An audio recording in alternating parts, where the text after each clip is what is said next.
किसान परेशान है। महाराष्ट्र से लेकर मध्य प्रदेश, छत्तीसगढ़, उत्तर प्रदेश, राजस्थान, गुजरात और पंजाब, जगह कोई भी हो, आप कोई भी राज्य उठाकर देख लीजिए, किसान परेशान है। उसकी पैदावार अच्छी ना हो, उसकी फसल ना बिके, उसे कर्ज ना मिल रहा हो या उसके सिर पर कर्ज लदा हो। सबकी वजहें अलग अलग हो सकती हैं, लेकिन सार यही है कि किसान परेशान है। अफसोस इस बात का है कि हमारी सरकारों को, सियासतदारों को कर्ज माफी के अलावा कोई और रास्ता नहीं सूझता है। किसान आत्महत्या करें या सड़क पर प्रदर्शन करें, वो दूध बहा दे चाहे सब्जियां फेंक दें, सरकार को लगता है कि कर्ज माफ कर देने से या कर्ज सस्ता कर देने से किसानों की समस्याएं खत्म हो जाएंगी। ऐसा नहीं है, अभी तक तो नहीं हुआ है और अभी आगे भी ऐसा होने के कोई आसार नहीं नजर आ रहे हैं। द लल्लन टॉप के न्यूज रूम से मैं विशाल, मेरे साथ हैं निखिल। किसानों की समस्याओं पर निखिल ने गूगल पर बहुत कुछ खंगाला, देखा कि दूसरे देशों में या हमारे देश के अलग अलग राज्यों में ही किसानों की समस्याओं का किस तरह निराकरण किया जा रहा है या किस तरह कुछ उपाय खोजे जा सकते हैं जिससे उनकी कुछ परेशानियां कम हो जाएं। निखिल को क्या मिला, ये निखिल हमें बताएंगे। विशाल, जैसे आपने बताया कि गूगल पे मैंने गूगल खंगाला और गूगल पे बहुत सारे उपाय मिलते हैं और बहुत सारे सवाल मिलते हैं। और यही किसानों की समस्या भी है कि जब उनके ऊपर कोई भी बात होने को शुरू होती है तो वहां पे इतने सारे सवाल और इतने सारे उत्तर हैं कि उसमें से कौन सा आप चुन लीजिए या आप समझ नहीं पाते हैं। और इसे एक एक्सक्यूज की तरह इस्तेमाल किया जाता है कि नहीं, देखिए बहुत कॉम्प्लिकेटेड है, इसलिए अभी इसका कोई सोल्यूशन नहीं निकल सकता है, अभी आप लोन माफी कर दीजिए या अभी आप कर्ज माफी कर या अभी कर्ज सस्ता कर दीजिए, फौरी तौर पर आप जो राहत दे सकते हैं वो आप दे देते हैं। हाँ, तो लेकिन किसी स्थायी मॉडल के बारे में बात कम हो पाती है जो किसानों को और छोटे किसानों को जिनको ज्यादा समस्या है उनको लंबे समय के लिए राहत दे, उनकी जिंदगियों को बेहतर करे। तो कल शाम को कृषि विशेषज्ञ हुए हैं, बहुत वरिष्ठ पत्रकार हैं पी साईनाथ, उन्होंने फेसबुक पे एक लाइव स्ट्रीम किया, उन्होंने यूट्यूब पे माफ कीजिएगा एक लाइव स्ट्रीम किया था जिसमें उन्होंने किसानों की समस्याओं को सिलसिलेवार ढंग से समझाया। और उन्होंने अपने लाइव स्ट्रीम के अंत में एक कुदुमश्री मॉडल की बात की जो भारत के ही केरल में 1998 से लागू है। तो उसके बाद हमने उसके ऊपर एक खबर की है और उसकी जो जानकारी है वो हम अपने व्यूअर्स तक पहुंचाना चाहते हैं कि वो मॉडल क्या है। तो जैसा निखिल ने आपको बताया कि उन्हें कुदुमश्री मॉडल के बारे में पता चला पी साईनाथ से।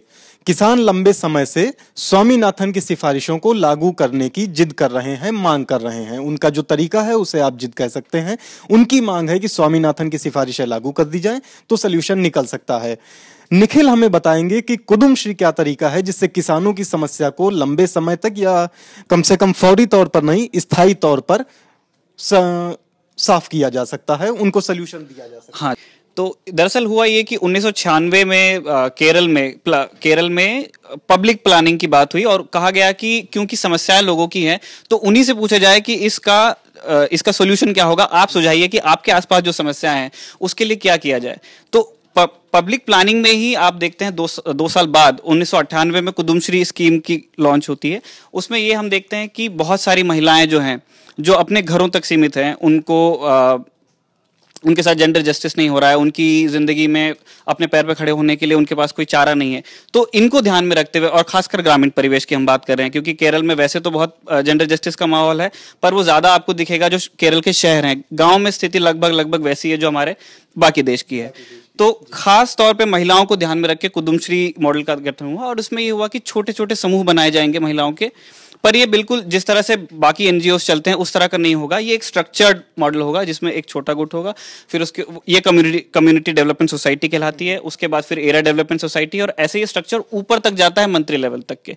तो काफी रोबस्ट मॉडल है, काफी मजबूत मॉडल है और इन लोगों को वही काम दिए जाते हैं जिसका इनके आसपास की किसी समस्या से लेना देना होता है और इसमें इनकी छोटी मोटी कमाई भी हो जाती है।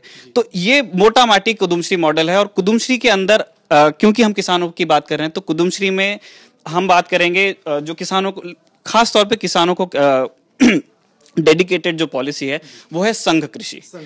हाँ जी, संघ कृषि दरअसल ये है कि जिस तरह से ये मॉडल बन के जैसे एक समस्या आपकी है कि आपके गांव में आपकी बिजली की लाइन से आपका गांव बहुत दूर है तो सोलर लैंप आया, तो वैसे ही इन्होंने संघ कृषि मॉडल में किसानी को केंद्र में रखा है और उसमें यह किया है कि 15 से 20 ऐसी औरतें जो भूमिहीन हैं, जो गरीब परिवारों से हैं, इनका एक समूह बनाया जाता है।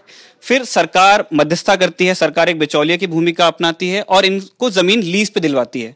और क्योंकि सरकार बीच में आई हुई है तो इनके साथ धोखाधड़ी होने की संभावना कम होती है। फिर ये लीज पे ली हुई जमीन पे ऐसी कोई फसल उगाते हैं जो इनके घर में भी काम आ जाए और बाद में से बेचा जा सके। केरल, मैं अपने व्यूअर्स को बताना चाहूंगा कि केरल एक ऐसा राज्य है कि जहां पे नकद फसल की ज्यादा खेती होती है, जैसे पाम ऑयल उगा लिया या गन्ना आप कह लीजिए, ये कैश क्रॉप्स हैं। और कैश क्रॉप्स के साथ ये होता है कि आप उगाते हैं पर आप अपने कंजम्पशन के लिए इस्तेमाल नहीं कर सकते। आप गन्ना खाइएगा, मतलब आप गन्ना उगाएंगे तो आप गन्ना मिल में जाकर बेचेंगे, वहां से शक्कर बनेगी, आपको पैसा मिलेगा, लेकिन आप गन्ना सीधे सीधे अपने घर में इस्तेमाल नहीं करेंगे।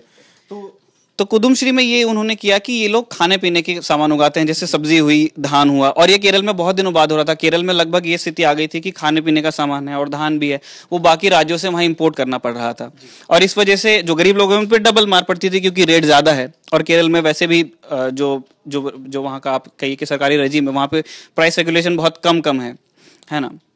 लोगों के वेजेस काफी ज्यादा हैं, जो मजदूर हैं उनके भी। तो इस वजह से आप कहिए कि एक तरह का इन्फ्लेशन है वहां पे। तो उन लोगों की मदद कुदुमश्री से भी हुई। और कुदुमश्री में सबसे खास बात यह है कि देश में 60% किसान जो खेती का काम होता है वो औरतें करती हैं। पर जब हम किसान शब्द हमारे मुंह से निकलता है तो हमारे दिमाग में किसी औरत की छवि नहीं बनती है। तो संघ कृषि से यह हुआ कि जो 60% जो खेती करता है, असल किसान जो है देश का, उसको पहचान मिली, किसान शब्द के साथ औरत की छवि जुड़ी और उससे उसको उपज हुई। और पहले सब लोगों को ऐसा लग रहा था कि कोऑपरेटिव, क्योंकि जो कोऑपरेटिव फार्मिंग है उसका बहुत अच्छा अनुभव देश के कहीं और जगह पर रहा नहीं है। तो इसलिए लोगों को बड़ा इस बात में डाउट था कि इसका क्या होगा और क्या नहीं। लेकिन संघ कृषि से जो फायदा, जो औरतें ये कहिए जो उपज वो ला पा रही हैं अपने घर में, ये हुआ है कि ना सिर्फ वो अपने लिए बचा ले रही हैं, जबकि और मार्केट में भी बेच देती हैं। और जितना बचता है उतना मार्केट में बेच देती हैं। संघ कृषि के बहुत सारे, आप ये जो साप्ताहिक हाट होता है उसमें भी अपना सामान पहुंचाते हैं, सब्जी हुई या धान हुआ, और इससे करोड़ों की आय हो रही है संघ कृषि को और कुदुमश्री को। और तो जैसा निखिल बता रहे हैं कि ये सरकार की मदद से शुरू की हुई योजना है, ये ऐसा नहीं है कि लोगों ने अपने मन से शुरू कर दिया या उनका खुद का निकाला हुआ सोल्यूशन है। सरकार इसमें हिस्सेदारी रही है, सरकार की हिस्सेदारी रही है। अगर केरल सरकार ऐसी किसी योजना में अपनी हिस्सेदारी दे सकती है तो मुझे लगता है कि देश की दूसरे राज्यों की सरकारें भी इसमें इसी तरह का कोई ना कोई मदद लोगों की कर सकती हैं। औरतों का जिक्र आपने किया, किसान शब्द सुनकर हमारे दिमाग में वही एक आता है कि एक आदमी है, सिर पे पगड़ी है, धोती कुर्ता है। महिलाओं के लिए और क्या अच्छा हुआ संघ कृषि से? देखिए, ये एक हुआ कि उनकी माली हालत सुधरी और उनके थाली में खाना आया। और दूसरी एक बात है कि एक सेल्फ एस्टीम हम जिसे कहते हैं, कि आत्मविश्वास उनमें आया।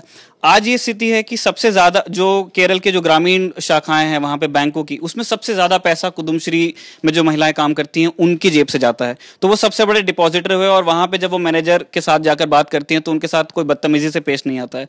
और ये मैं इसलिए जिक्र कर रहा हूँ कि किसी सरकारी बैंक में जाकर आप देखिए कि मजदूर जब लाइन में लगा होता है तो काउंटर में किस तरह हड़काया जाता है जब वो एक कभी कॉमा की कोई गलती। पढ़े लिखे आदमी को अगर वो शर्ट पैंट या जीन्स टी शर्ट पहने हुए खड़ा है, भले वो 100-500 रुपए जमा करने या निकालने आया हो, उसके साथ वो सलूक नहीं होता है जो वहां पर खड़े एक मजदूर या किसान के साथ होता है। मैंने देखा है लोगों को, किसान वहां पर अंगोछा फैलाए जमीन पर अपने पैसे गिना करते हैं या उनको जो जमा करना है निकालना है, उस तरह की चीजें जो हमारे सरकारी बैंकों में होती हैं।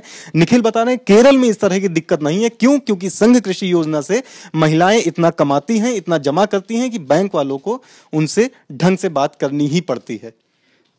तो ये बेसिक आइडिया है कि और एक और बात हम इस लाइव में ये भी बता दें कि चूंकि हमने शुरू में कहा था कि क्या किसानों की समस्याओं का कोई स्थायी हल है या नहीं, तो उसी बात में एक राइडर की तरह ही है ये कि संघ कृषि का जो मॉडल है वो सब्सिस्टेंस फार्मिंग हम जिसे कहते हैं, कि अपने गुजर बसर के लिए जो खेती की जाती है उसको केंद्र में रख के संघ कृषि की कल्पना की गई थी। तो ये दावा यहाँ नहीं किया जा रहा है कि इससे पूरे देश के किसानों की समस्या का हल निकल जाएगा, क्योंकि अभी तक ये नहीं देखा गया है कि जो बड़े स्केल पे खेती होती है, बड़े जोते की खेती होती है, उसमें ये मॉडल कितना कारगर है, या कैश क्रॉप की जो क्योंकि अब ठीक है हमने जैसे उदाहरण दिया था, पर गन्ने की खेती भी जरूरी है, कपास की खेती भी जरूरी है। तो इसके साथ संघ कृषि का अनुभव अभी तक हमारे सामने नहीं आया। लेकिन जो छोटे किसान हैं पूरे देश में, उनकी समस्याएं केरल में भी वही थी और बाकी देश में भी वही है। तो उनकी मदद करने के लिए इस तरह के छोटी पहल तो सरकारें कर सकती हैं। और यही हमारा आज का इस खबर को करने का भी और इस फेसबुक लाइव का भी मकसद था। निखिल ने बताया कि संघ कृषि जो योजना जिन लोगों पर लागू हुई उनमें से अधिकतर के पास जमीन नहीं थी। मध्य प्रदेश में जो प्रदर्शन करते समय जिन किसानों की मौत हुई, मीडिया रिपोर्ट में आया कि उन किसानों के पास भी उनकी जमीन नहीं थी, जिसके आधार पर यह साबित करने की कोशिश की गई कि वो किसान हैं या नहीं हैं। इस बहस में भी अगर हम संघ कृषि को बीच में लाते हैं तब भी हमें लगता है कि ये लोगों के लिए कारगर होगी। कमाई के लिहाज से निखिल एक चीज और बताइए कि कमाई के लिहाज से और कितना फायदेमंद हो सकता है? अपने घर का राशन तो पूरा हो ही रहा है, और कितना ये फायदेमंद हो सकता है? देखिए, जितनी जानकारी मैं इकट्ठा कर पाया था कि मुझे इस बात की जानकारी नहीं है कि एक जो अंतिम व्यक्ति है उसको कितनी आय होती होगी, पर जो संघ कृषि और आप ये कहिए कि संघ कृषि का जो अकाउंट है, वो सबसे ज्यादा पैसा उसी में आता है बैंकों में, तो इससे हमें एक पिक्चर तो मिल जाती है कि आवक है, और वो आंकड़ा करोड़ों में है। तो और ये बढ़ते बढ़ते लोगों तक पहुंचता है तो जरूर कम होता होगा, लेकिन जितनी स्टडीज हैं संघ कृषि के ऊपर, और जैसे हमें जिनसे पता चला, पी साईनाथ वो एक वेबसाइट चलाते हैं, PARI people's archive of rural India, वहां जाकर बहुत अच्छी रिपोर्टाज संघ कृषि पे हुई है, और वहां जाके देखा जा सकता है कि किस तरह लोगों के जिंदगी में बदलाव आया है। पी साईनाथ अपने यूट्यूब लाइव स्ट्रीम में ये कह भी रहे थे कि किसानों की समस्याओं को जब हम समझने की कोशिश करते हैं तो हम वो तारीखें उठाते हैं कि कब 5 किसान मरे थे, कब यहाँ दूध बहाया गया था, तो हम आंदोलन से आंदोलन चल रहे हैं। तो उन्होंने कहा कि यदि किसान की समस्याओं का कोई स्थायी हल आप चाहते हैं तो आप उसकी जिंदगी को एड्रेस कीजिए कि उसकी जिंदगी में क्या समस्या है, और आप वहां से सोल्यूशन निकालने की कोशिश करेंगे, तब आप कहीं पे पहुंच सकते हैं। उदाहरण हमारे सामने है। स्वामीनाथन कमेटी की सिफारिशें लागू हों या ना हो, संघ कृषि का उदाहरण हमारे सामने है कि किस तरह किसानों की समस्याओं को हल किया जा सकता है। कर्ज माफी की जो हमेशा सरकारें बात करती हैं, उत्तर प्रदेश में योगी आदित्यनाथ ने 36,000 करोड़ रुपए का कर्ज माफ किया था, जिसके लिए केंद्र सरकार ने यह कहा कि कर्ज माफी की घोषणा राज्य सरकार की तरफ से हुई है, इसलिए पैसे का जुगाड़ भी, पैसे का इंतजाम भी उन्हीं को करना होगा। अभी मामला लटका हुआ है। 86 लाख जिन किसानों को लाभान्वित होना था, उन तक अभी कोई आखिरी घोषणा नहीं पहुंचाई गई है। 2 मई 2015 को केंद्रीय मंत्री राजनाथ सिंह ने बांदा में एक रैली में यह बात कही थी कि कर्ज माफी कोई सल्यूशन नहीं है। अगर हम एक राज्य में कर्ज माफी करते हैं तो दूसरे राज्य के किसान भी उसी तरह की मांग करने लगेंगे, इसलिए अभी वो किसी भी राज्य में इस तरह की कोई घोषणा करने के हक में नहीं है। मध्य प्रदेश और महाराष्ट्र के किसानों के आंदोलन के प्रभाव में आकर छत्तीसगढ़ की सरकार ने, वहां के मुख्यमंत्री रमन सिंह ने वहां के किसानों को 0% ब्याज पर कर्ज की घोषणा कर दी है। ये कोई भी सल्यूशन नहीं है। जैसा कि हमारे सामने एक योजना का उदाहरण है, आप किसान को उसकी पहचान दीजिए या ना दीजिए, किसान के पास जमीन है या नहीं, आप उसके आधार पर उसका जजमेंट कीजिए या ना कीजिए, लेकिन कम से कम उसको सिर्फ कर्ज माफी का झुंझुना पकड़ाकर ये मत कहिए कि वो इसका सिर्फ यही सल्यूशन है। ये जो किसानों की समस्या है, ये उसका परिणाम निकल रहा है। किसानों की खुदकुशी, किसानों का प्रदर्शन, ये उसका परिणाम है, ये समस्या नहीं है। समस्या उसके लिए नीतियां बनानी होंगी। ये सियासत का काम नहीं है कि वो इस पर किसानों को, उनके मुद्दों पर सियासत करे कि वो कांग्रेस के हैं या भाजपा के समर्थक हैं। इससे सल्यूशन नहीं निकलेगा। सल्यूशन पॉलिसी बनाने से निकलेगा। या तो सरकार पॉलिसी बनाए या फिर ये भी स्वीकार कर ले कि वो पॉलिसी बनाने में भी नाकाम हो रही है।